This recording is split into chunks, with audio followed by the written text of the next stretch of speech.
जय हिंद दोस्तों। स्वागत है आप सभी का आपके अपने चैनल सिलेक्शन मेंटर पे।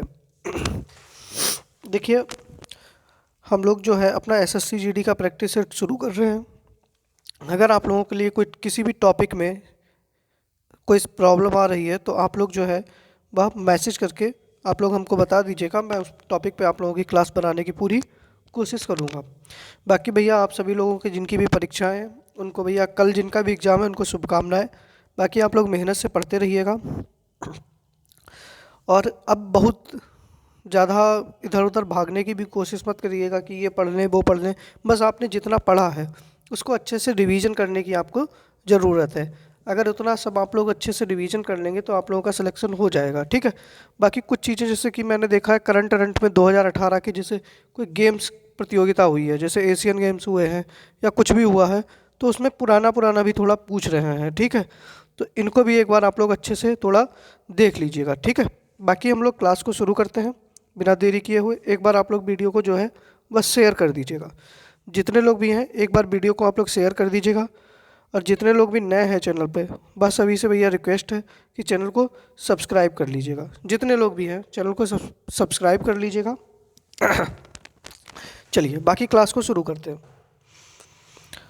पहला प्रश्न है कि उच्च तापमान हेतु किसका प्रयोग किया जाता है। उच्च तापमापन हेतु किसका प्रयोग किया जाता है। अल्टीमीटर, बैरीमीटर, पॉलीग्राफ या पायरोमीटर। तो बताइएगा पहले प्रश्न का सही आंसर आप लोगों का क्या हो जाएगा कि उच्च तापमापन हेतु किसका प्रयोग किया जाता है। तो सही आंसर आप लोगों का क्या होना चाहिए, सभी लोग आंसर करिएगा। जितने लोग भी वीडियो देख रहे हैं कोशिश यही करिएगा कि सभी लोग आंसर दें, ठीक है। चलिए, तो सही आंसर हो जाएगा पायरोमीटर। क्या हो जाएगा, पायरोमीटर, ठीक है। अच्छा, अल्टीमीटर क्या होता है। तो विमान की ऊंचाई मापने हेतु, विमान की ऊंचाई मापने हेतु या ऊंचाई मापने हेतु किसका प्रयोग किया जाता है, अल्टीमीटर का, ठीक है। बैरोमीटर तो वायुमंडलीय दाब, वायुमंडलीय दाब मापन हेतु, ठीक है, किसका प्रयोग किया जाता है, तो बैरोमीटर का। पॉलीग्राफ का प्रयोग किसमें किया जाता है, तो झूठ का पता लगाने हेतु, झूठ का पता लगाने के लिए, ठीक है। या झूठ का पता लगाने हेतु किसका प्रयोग किया जाता है, तो पॉलीग्राफ का प्रयोग किया जाता है। सही आंसर क्या हो जाएगा, तो डी ऑप्शन आप लोगों का बिल्कुल सही हो जाएगा, ठीक है। चलिए अगला प्रश्न है कि विश्व हृदय दिवस कब मनाया जाता है, बताइएगा।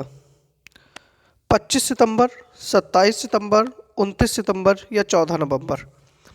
तो बताइएगा विश्व हृदय दिवस जो है वह कब मनाया जाता है। तो देखिएगा विश्व हृदय दिवस जो है वह मनाया जाता है 29 सितंबर को। कब मनाया जाता है, 29 सितंबर को मनाया जाता है। और इसकी इस बार की थीम क्या थी, तो थीम थी use heart for every heart, for every heart, ठीक है। 25 सितंबर को हम लोग कौन सा दिवस मनाते हैं, तो अंत्योदय दिवस मनाते हैं। कौन सा दिवस मनाते हैं, तो अंत्योदय दिवस मनाते हैं। 27 सितंबर को क्या मनाते हैं, तो विश्व पर्यटन दिवस मनाते हैं। विश्व पर्यटन दिवस। और 14 नवंबर को कौन सा दिवस मनाते हैं, तो विश्व मधुमेह दिवस मनाते हैं। क्या मनाते हैं, विश्व मधुमेह दिवस, डायबिटीज डे, ठीक है। अच्छा, 29 सितंबर को एक और दिवस मनाते हैं, अगर किसी को पता हो तो बताइएगा। 29 सितंबर को एक और दिवस मनाया जाता है तो जिसका नाम है विश्व समुद्री दिवस। क्या नाम है, विश्व समुद्री दिवस, ठीक है। चलिए सही आंसर तो सी ऑप्शन हो जाएगा आप लोगों का। आगे बढ़ते हैं अगले प्रश्न पर। जितने लोग भी चैनल पर नए हैं सब्सक्राइब कर दीजिएगा और चैनल को एक बार सभी लोग शेयर भी कर दीजिएगा। आगे बढ़ते हैं, अगला प्रश्न है कि भारत का पहला कछुआ पुनर्वास केंद्र कहाँ बनाया गया। भागलपुर, नैनीताल, हल्द्वानी या सिक्किम। तो बताइएगा भारत का पहला कछुआ पुनर्वास केंद्र कहाँ बनाया गया। तो देखिएगा भारत का पहला कछुआ पुनर्वास केंद्र जो है वह कहाँ पर बनाया गया है, तो सही आंसर हो जाएगा आप लोगों का भागलपुर। क्या हो जाएगा? भागलपुर हो जाएगा। ए ऑप्शन आप लोगों का बिल्कुल सही हो जाएगा। ठीक है। नैनीताल में क्या बनाएगा? तो पहला मास गार्डन। ठीक है, क्या? पहला मास गार्डन। हल्द्वानी में क्या बनाया गया है? तो पहला पॉलिनेटर पार्क, भारत का फर्स्ट पॉलिनेटर पार्क। ठीक है। सिक्किम, तो विश्व का फर्स्ट पहला जैविक राज्य क्या है?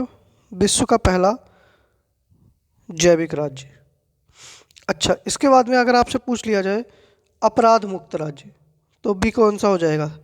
सिक्किम, अपराध मुक्त राज्य। आपसे प्रश्न एक पूछ लिया जाए कि भारत की पहली यूनियन टेरिटरी कौन सी है जो कि जैविक खेती को बढ़ावा देती है? पहली जैविक यूनियन टेरिटरी कौन सी है, जल्दी से बताइएगा। तो कौन सी हो जाएगी अगर किसी को पता हो? पहला केंद्र शासित प्रदेश जो कि जैविक खेती को बढ़ावा दे रहा है, तो उसको जैविक केंद्र शासित प्रदेश का दर्जा प्राप्त हुआ है, तो सही आंसर हो जाएगा लक्षद्वीप। क्या हो जाएगा? लक्षद्वीप। ठीक है, देख लीजिएगा, सही आंसर हो जाएगा लक्षद्वीप। तो इस प्रश्न का तो सही आंसर हो जाएगा ए आंसर। ठीक है। भागलपुर कहाँ पर है? तो बिहार के अंदर। कहाँ पर है? बिहार में। बिहार में ही क्या बनाया गया है? तो डॉल्फिन केंद्र बनाया गया है। क्या बनाया गया है? डॉल्फिन केंद्र। और डॉल्फिन केंद्र कहाँ पर? तो बिहार के पटना में। कहाँ पर? बिहार के पटना में। ठीक है, चलिए अगला प्रश्न है। यहाँ पर ये साथी लिख गया है। ठीक है, यहाँ पर लिखा है हाथियों के लिए। ठीक है, प्रश्न एक बार सुन लीजिएगा आप लोग। हाथियों के लिए, ये हा हो जाएगा यहाँ पर। ठीक है, हाथियों के लिए विश्व का सबसे बड़ा चिकित्सा केंद्र कहाँ स्थापित किया गया है? ठीक है, हाथियों के लिए विश्व का सबसे बड़ा चिकित्सा केंद्र जो है वह कहाँ स्थापित किया गया? मथुरा, तिरुवनंतपुरम, चेन्नई या गुवाहाटी? बताइएगा। हाथियों के लिए विश्व का सबसे बड़ा चिकित्सा केंद्र जो है वो कहाँ शुरू किया गया है? तो देखिएगा, हाथियों के लिए प्रोजेक्ट एलिफेंट कब आया? Project elephant. ठीक है, कब आया, किस वर्ष में आया? ठीक है। हाथी दिवस हम लोग कब मनाते हैं? भारत का विरासत पशु क्या है? तब भारत का विरासत पशु कौन सा है? तो हाथी है। ठीक है, तो सही आंसर क्या हो जाएगा? तिरुवनंतपुरम। क्या हो जाएगा? तिरुवनंतपुरम सही आंसर हो जाएगा। और तिरुवनंतपुरम कहाँ पर है? तो केरल की राजधानी है। क्या है? केरल की राजधानी है। प्रोजेक्ट एलिफेंट कब आया? तो वर्ष 1992 में आया। हाथी दिवस हम लोग क्या कब मनाते हैं? तो 12 अगस्त को मनाते हैं। और विरासत पशु हमारा क्या है? तो हाथी है। ठीक है, कौन सा है? हाथी है। अच्छा, केरल, तो केरल में क्या है? तो यंगेस्ट मेयर, कौन सी? यंगेस्ट मेयर अगर कहीं की बनी है तो वो कहाँ की है? केरल, तिरुवनंतपुरम की। क्या नाम है उनका? तो आर्या राजेंद्रन। क्या नाम है? आर्या राजेंद्रन नाम है। ठीक है, तो सही आंसर इस प्रश्न का क्या होना चाहिए? तो बी ऑप्शन आप लोगों का बिल्कुल सही हो जाएगा। ठीक है, चलिए केरल में कौन सी झील है बताइएगा एक बार? वेम्बनाड अष्टमुदी। ठीक है, याद रखिएगा। पांचवा प्रश्न है कि निम्न में से कौन सी पुस्तक नारायण पंडित द्वारा रचित है? बताइएगा। निम्न में से कौन सी पुस्तक नारायण पंडित द्वारा रचित है? कामसूत्र, पंचतंत्र, हितोपदेश या सूर्य सिद्धांत? तो बताइएगा, पांचवें प्रश्न का सही आंसर आप लोगों का क्या हो जाएगा? कौन सी पुस्तक ऐसी है जो नारायण पंडित द्वारा रचित है? तो देखिएगा, कामसूत्र किसके द्वारा रचित है? तो वात्सायन के द्वारा। किसके द्वारा? वात्सायन के द्वारा। पंचतंत्र विष्णु शर्मा के द्वारा। किसके द्वारा? विष्णु शर्मा के द्वारा। हितोपदेश जो है वह सही आंसर हो जाएगा, नारायण पंडित द्वारा रचित है। और सूर्य सिद्धांत किसके द्वारा है? तो आर्यभट्ट के द्वारा है। किसके द्वारा? आर्यभट्ट के द्वारा। ठीक है। अब आप लोग बताइएगा कि भारत का नागा अर्जुन किसको कहा जाता है? भारत का आइंस्टीन, सॉरी, भारत का आइंस्टीन किसको कहा जाता है? तो अब तो आप लोग बता ही देंगे, नागा अर्जुन को कहा जाता है।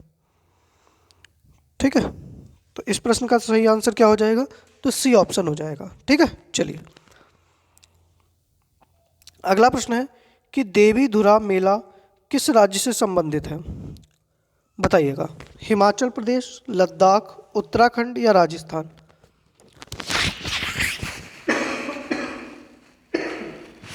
बताइएगा। देवीधुरा मेला किस राज्य से संबंधित है? हिमाचल प्रदेश, लद्दाख, उत्तराखंड या राजस्थान? तो देखिएगा, राजस्थान में क्या लगता है? तो पुष्कर मेला लगता है। कौन सा लगता है? पुष्कर मेला। यहीं पर मैंने आप लोगों को बताया था कि एक थार महोत्सव होता है। क्या होता है? थार महोत्सव होता है। एक और बताया था शायद मैंने, गणगौर उत्सव होता है। क्या होता है? गणगौर उत्सव होता है। उत्तराखंड में कौन सा होता है? तो एक फूलदेई त्यौहार होता है। कौन सा होता है? फूलदेई त्यौहार होता है। देवीधुरा मेला भी कहाँ लगता है? तो उत्तराखंड में ही लगता है। ठीक है। हरेली त्यौहार छत्तीसगढ़ और हरेला उत्तराखंड में। लद्दाख में कौन सा लगता है? तो हेमिस, यहाँ पर हेमिस नेशनल पार्क भी है। ठीक है। हिमाचल प्रदेश में कौन सा लगता है? तो मिंजर मेला लगता है। कौन सा लगता है? मिंजर मेला। ठीक है, तो इस प्रश्न का तो सही आंसर सी हो जाएगा। अब आप लोगों में से बताइएगा कि पुष्कर महोत्सव कहाँ आयोजित होता है? पुष्कर मेला तो यहाँ पर है, पुष्कर महोत्सव कहाँ होता है? जल्दी से किसी को पता हो तो बताइएगा। पुष्कर महोत्सव किस राज्य में आयोजित होता है? जल्दी से बताइएगा। तो पुष्कर महोत्सव कहाँ हो जाएगा? जम्मू कश्मीर में। कहाँ पर हो जाएगा? जम्मू कश्मीर में। ठीक है, इस प्रश्न का सही आंसर आप लोग लगा लीजिएगा, सी ऑप्शन हो जाएगा। अच्छा, उत्तराखंड में ही भारत का पहला क्या था? राष्ट्रीय पार्क था, बनाया गया था, जिसका नाम क्या था? Hailey national park. क्या नाम था? हैली था। हैली के बाद में उसका नाम बदलकर क्या हुआ? जिम कॉर्बेट हुआ। कौन सा हुआ? Jim Corbett. अब नाम बदलकर उसका क्या हो गया है? तो रामगंगा नेशनल पार्क हो गया है। क्या हो गया है? रामगंगा नेशनल पार्क हो गया है। ठीक है, चलिए आगे बढ़ते हैं अगले प्रश्न के ऊपर। अगला प्रश्न है कि निम्न में से कौन सी जल संधि मैक्सिको की खाड़ी को सारगेसो सागर से जोड़ती है? बताइएगा। बेरिंग जल संधि, फ्लोरिडा जल संधि, डोवर जल संधि या जिब्राल्टर जल संधि? बताइएगा कि मैक्सिको की खाड़ी को सारगेसो सागर से कौन सी जल संधि जोड़ती है? जल्दी से बताइएगा। सही आंसर आप लोगों का क्या होना चाहिए 7वें प्रश्न का?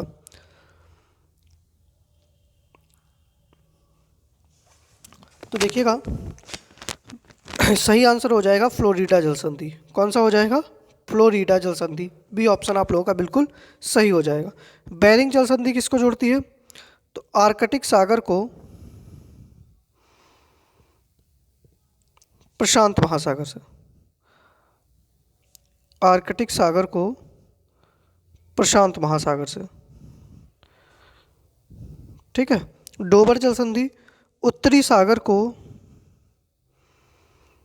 अटलांटिक सागर से। उत्तरी सागर को अटलांटिक सागर से। ठीक है। और जिब्राल्टर जल संधि तो भूमध्य सागर को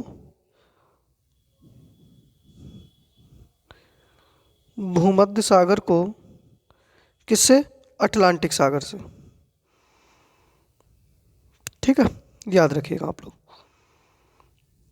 तो सही आंसर तो हो जाएगा बी ऑप्शन आप लोगों का सही हो जाएगा। ठीक है, चलिए आगे बढ़ते हैं अगले प्रश्न के ऊपर। अगला प्रश्न है कि राष्ट्रीय वनस्पति संस्थान कहाँ स्थित है? नई दिल्ली, कोलकाता, गुरुग्राम या लखनऊ? तो बताइएगा, राष्ट्रीय वनस्पति संस्थान कहाँ स्थित है? तो देखिएगा, राष्ट्रीय वनस्पति संस्थान जो है वह लखनऊ में स्थित है। ठीक है, कहाँ पर है? लखनऊ में। यहीं पर क्या है, राष्ट्रीय गन्ना अनुसंधान संस्थान, गन्ना अनुसंधान संस्थान। राष्ट्रीय नहीं, भारतीय लिख लीजिएगा, यहाँ पर राष्ट्रीय की जगह भारतीय कर लीजिएगा।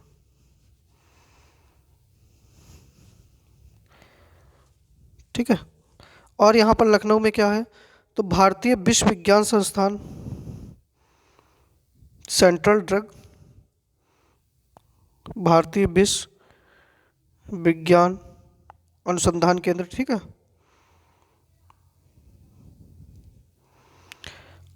ठीक है, तो सही आंसर तो डी हो जाएगा। गुरुग्राम में क्या है, तो राष्ट्रीय मस्तिष्क अनुसंधान केंद्र, राष्ट्रीय मस्तिष्क अनुसंधान केंद्र। ठीक है। और गुरुग्राम में क्या है, तो भैया मैंने आप लोगों को बताया था क्या, अनाज एटीएम कहाँ लगाया गया है, तो गुरुग्राम में। ठीक है। आईएसए का हेडक्वार्टर कहाँ पर है, गुरुग्राम में। ठीक है।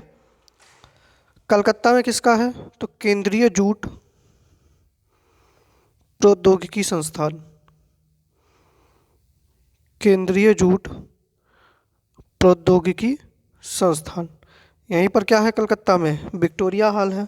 नई दिल्ली में क्या है, तो भारतीय पुरातत्व सर्वेक्षण विभाग, जिसका पहले मुख्यालय कलकत्ता में था। भारतीय पुरातत्व सर्वेक्षण विभाग, जिसकी स्थापना किसने की थी, तो कैनिंग के समय वर्ष 1861 में। यह भारत का सबसे पुराना क्या है, संस्थान है। ठीक है। नई दिल्ली में ही क्या है, तो केंद्रीय, नई दिल्ली में तो बहुत सारे मुख्यालय हैं। ठीक है। चलिए, सही आंसर डी हो जाएगा।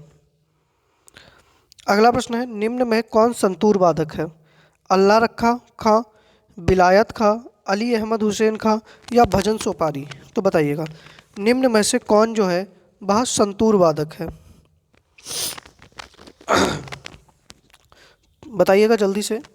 तो देखिएगा, अल्लाह रखा खां जो है वो क्या बजाते हैं, तबला। क्या बजाते हैं, तबला। ठीक है। विलायत खां को क्या बजाते हैं, तो सितार। क्या बजाते हैं, सितार। पंडित रविशंकर भी किससे संबंधित हैं, तो सितार वादन से। अली अहमद हुसैन खां ये क्या बजाते हैं, तो शहनाई। और इन्हीं के साथ में कौन बजाते हैं, तो बिस्मिल्लाह खां। कौन, बिस्मिल्लाह खां। और संतूर जो है वो भजन सोपारी बजाते हैं, तो डी ऑप्शन सही हो जाएगा। और एक कोई संतूर वादक हो तो नाम बताइएगा, शिव कुमार शर्मा। कौन है, शिव कुमार शर्मा। ठीक है। तो सही आंसर क्या हो जाएगा, डी ऑप्शन आप लोगों का बिल्कुल सही हो जाएगा। ठीक है। चलिए, 10वां प्रश्न है कि एंटीगुआ देश की राजधानी है, रिकजाविक, बर्न, क्विटो या सेंट जोन्स। तो बताइएगा सही आंसर आप लोगों का क्या हो जाएगा कि एंटीगुआ देश की राजधानी क्या है। तो सही आंसर क्या होना चाहिए, सेंट जोन्स। क्या हो जाएगी, सेंट जोन्स हो जाएगी, डी ऑप्शन सही हो जाएगा। अब बताइएगा ये तीनों किसी ना किसी देश की राजधानियां हैं, तो कहाँ की है, रिकजाविक कहाँ की है, तो आइसलैंड की राजधानी है। कहाँ की है, आइसलैंड की राजधानी है। बर्न कहाँ की राजधानी है, तो स्विट्जरलैंड की।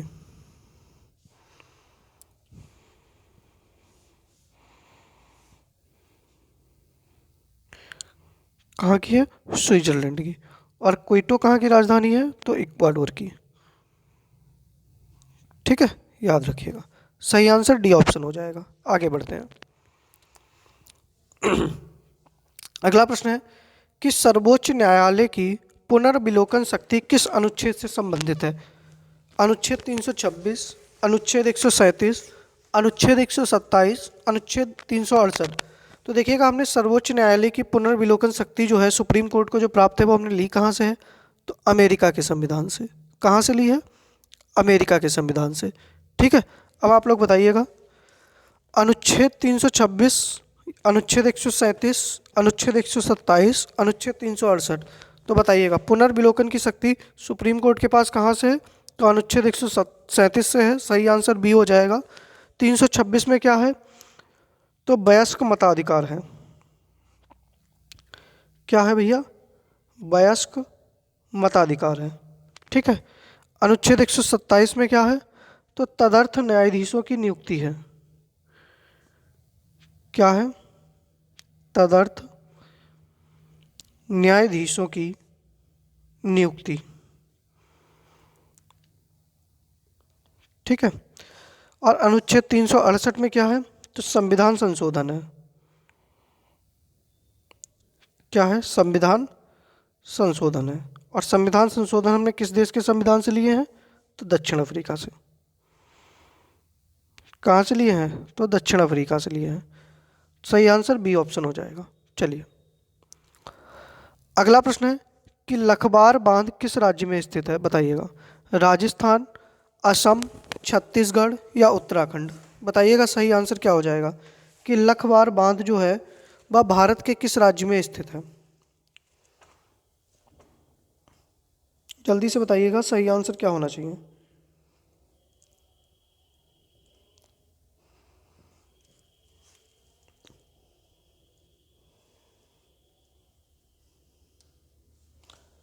तो सही आंसर आप लोगों का क्या हो जाएगा?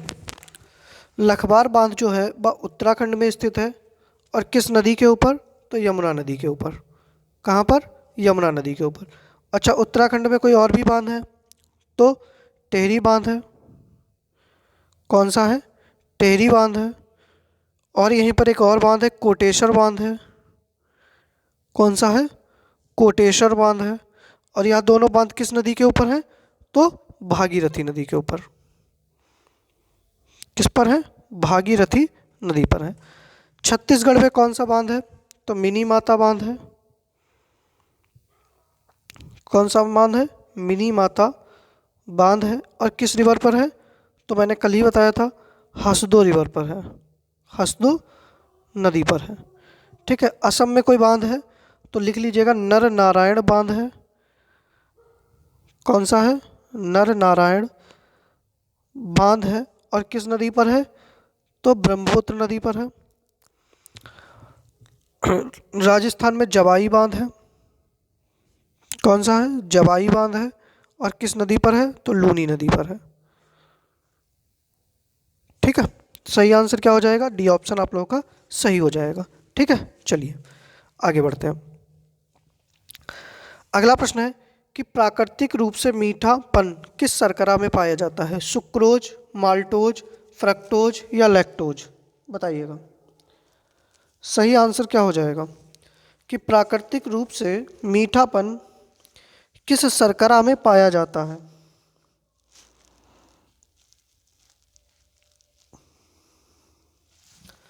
तो देखिएगा सही आंसर क्या हो जाएगा? फ्रक्टोज। क्या हो जाएगा?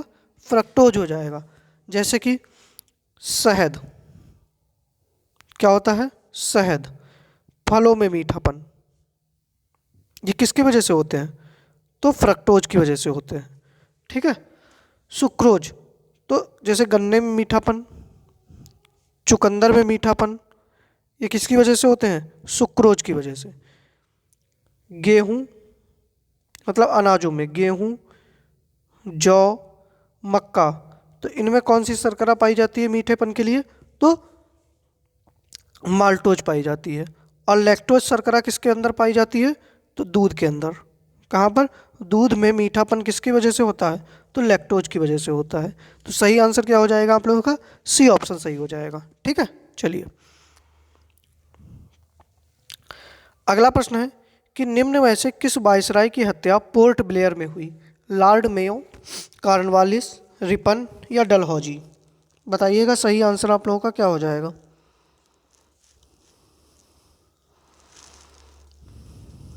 जल्दी से बताइएगा।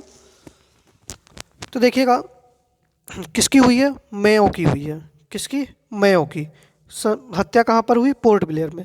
अच्छा, मेयो के शासनकाल में ही क्या हुआ? भारत में पहली बार जनगणना। लेकिन वह कैसी थी? पहली बार जनगणना। और कब? तो 1872 में। ठीक है। लॉर्ड कॉर्नवालिस की कब्र कहाँ पर है? तो गाजीपुर में है। कहाँ पर? उत्तर प्रदेश के गाजीपुर में है। इसी को क्या कहा जाता है? तो सिविल सेवा का जन्मदाता कहा जाता है। क्या कहा जाता है? सिविल सेवा का जनक। ठीक है, किसको कहा जाता है? तो कॉर्नवालिस को कहा जाता है। आपसे पूछ लिया जाएगा कि दशकीय जनगणना किसके समय में प्रारंभ हुई? तो दशकीय जनगणना जो है वह किसके समय में? तो रिपन के समय में। ठीक है। अच्छा, डलहौजी के टाइम पर क्या हुआ? तो रेलवे का विकास। ठीक है, डलहौजी के समय क्या हुआ? तो रेल, डाक, तार, इन सब का विकास किसके समय हुआ? तो डलहौजी के टाइम पर हुआ। ठीक है, डलहौजी के ही क्या लेकर आया था? तो राज्य हड़प नीति लेकर आया था। क्या लाया था? राज्य हड़प नीति लेकर आया था।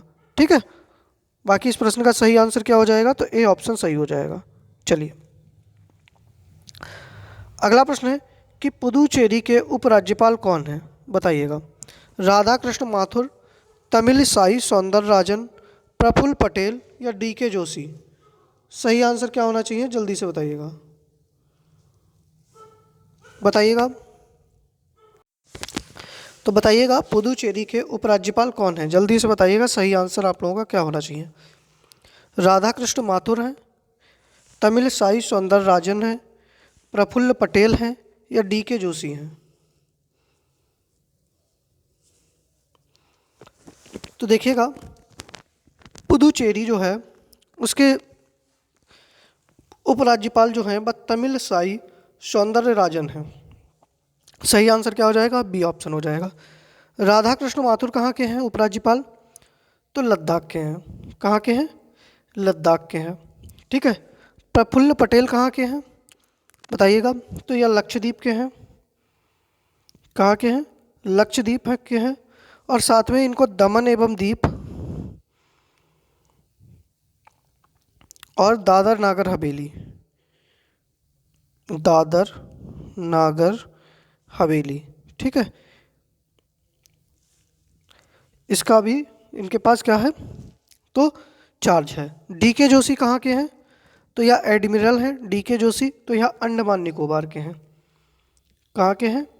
अंडमान निकोबार के उपराज्यपाल हैं। ठीक है, तो सही आंसर क्या हो जाएगा? तो बी ऑप्शन आप लोगों का सही हो जाएगा। आगे बढ़ते हैं अगले प्रश्न पर। अगला प्रश्न है कि पंचवर्षीय योजनाओं का प्रावधान हमने किस देश से लिया है? रूस, दक्षिण अफ्रीका, अमेरिका, ऑस्ट्रेलिया? तो बताइएगा।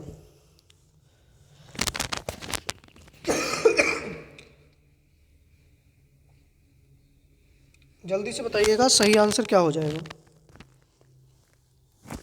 तो देखिएगा, पंचवर्षीय योजना का प्रावधान जो है वह हमने कहाँ से लिया है?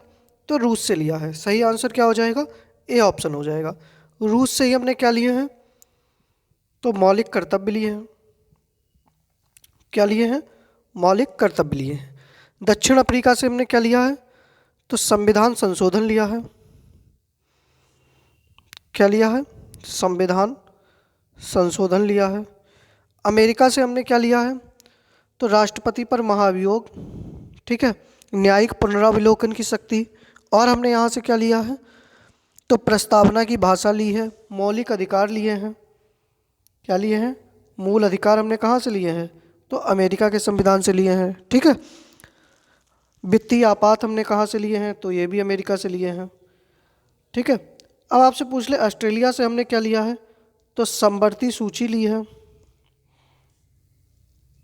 समवर्ती सूची ली है। प्रस्तावना की भाषा ली है।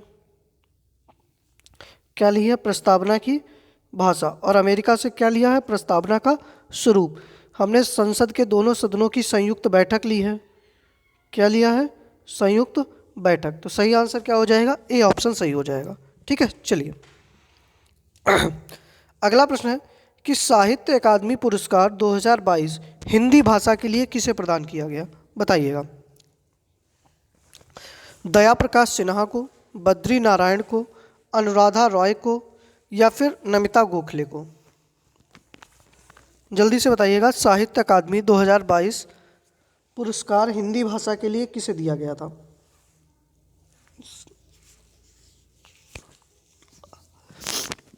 तो देखिएगा, जो आपके दया प्रकाश सिन्हा जी हैं, इनको वर्ष 2021 के लिए दिया गया था, और इनका एक उपन्यास था जिसके लिए इनको, मतलब एक नाटक था जिसके लिए इनको दिया गया था, उसका नाम क्या था?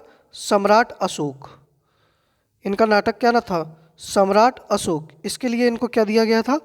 तो पिछली बार 2021 में साहित्य अकादमी पुरस्कार दिया गया था। ठीक है। और बद्री नारायण जी हैं, इनको 2022 के लिए हिंदी भाषा में दिया गया है। और किस के लिए दिया गया है? तो इनकी एक कविता है जिसका नाम है तुम्हादी के शब्द। क्या है? तुम्हादी के शब्द। ठीक है, यह इनकी एक कविता है। अनुराधा राय जी जो है, इनको 2022 में, ठीक है, अंग्रेजी भाषा के लिए, किसके? अंग्रेजी भाषा के लिए इनको क्या दिया गया है? साहित्य अकादमी पुरस्कार दिया गया है। और नमिता गोखले जी को 2021 में दिया गया था। ठीक है, कब? 2021 में दिया गया था। ठीक है, तो सही आंसर क्या हो जाएगा? बी ऑप्शन सही हो जाएगा। आगे बढ़ते हैं अगले प्रश्न पर। अगला प्रश्न है कि खाद्य प्रसंस्करण उद्योग मंत्रालय के मंत्री कौन है? बताइएगा। महेंद्र नाथ पांडे, जी किशन रेड्डी, भूपेंद्र यादव या पशुपति पारस? बताइएगा।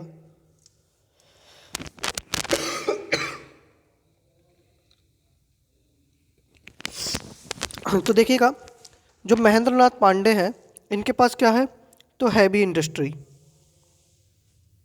भारी उद्योग। ठीक है, क्या है? भारी उद्योग। जी किशन रेड्डी जो है, इनके पास क्या है? तो संस्कृति मंत्रालय है। क्या है? संस्कृति मंत्रालय है। और क्या है इनके पास में?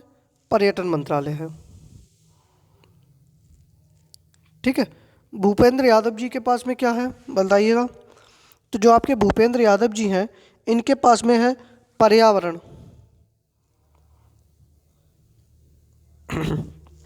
पर्यावरण, वन एवं जलवायु, जलवायु परिवर्तन मंत्रालय। ठीक है। और जो आपके खाद्य प्रसंस्करण उद्योग मंत्रालय जो है, वह पशुपति कुमार पारस जी के पास में है। किसके पास में है? पशुपति कुमार पारस जी। ठीक है, तो सही आंसर क्या हो जाएगा? डी ऑप्शन सही हो जाएगा। ठीक है, चलिए अगला प्रश्न है कि निम्न में से किसे कोशिका की आत्मघाती थैली कहा जाता है? माइट्रोकॉन्ड्रिया, राइबोसोम, लाइसोसोम या कोशिका झिल्ली? तो बताइएगा सही आंसर क्या हो जाएगा? जल्दी से जल्दी से बताइएगा। 19वें प्रश्न का सही आंसर क्या हो जाएगा? तो सही आंसर क्या हो जाएगा? लाइसोसोम हो जाएगा। क्या हो जाएगा? लाइसोसोम हो जाएगा। माइट्रोकॉन्ड्रिया को क्या कहते हैं? अच्छा, लाइसोसोम का मुख्य काम क्या होता है? तो पाचन। क्या होता है? पाचन होता है। ठीक है। माइट्रोकॉन्ड्रिया को क्या कहते हैं? तो कोशिका का शक्ति गृह। ठीक है, कोशिका का शक्ति गृह मतलब पावर हाउस। क्या कहते हैं?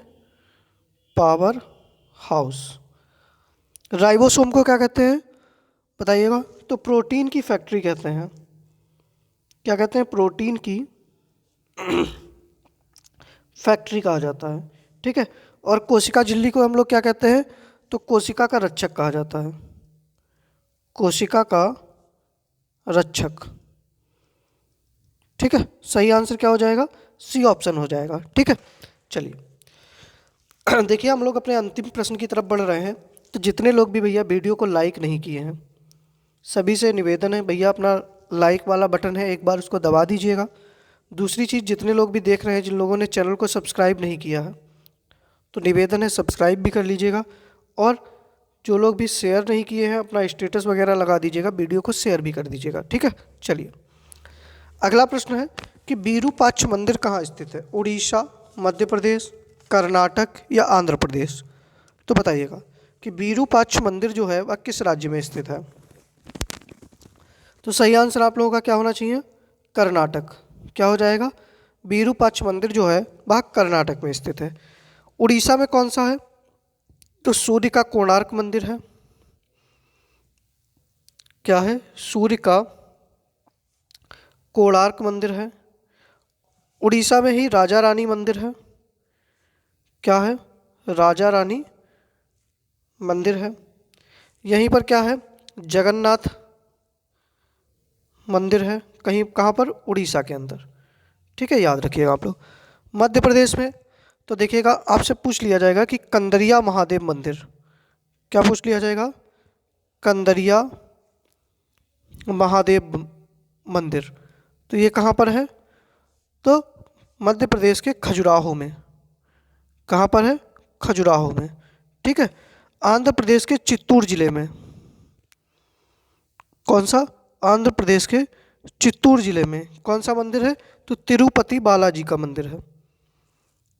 कौन सा है? तिरुपति बालाजी मंदिर। ठीक है, याद रखिएगा आप लोग।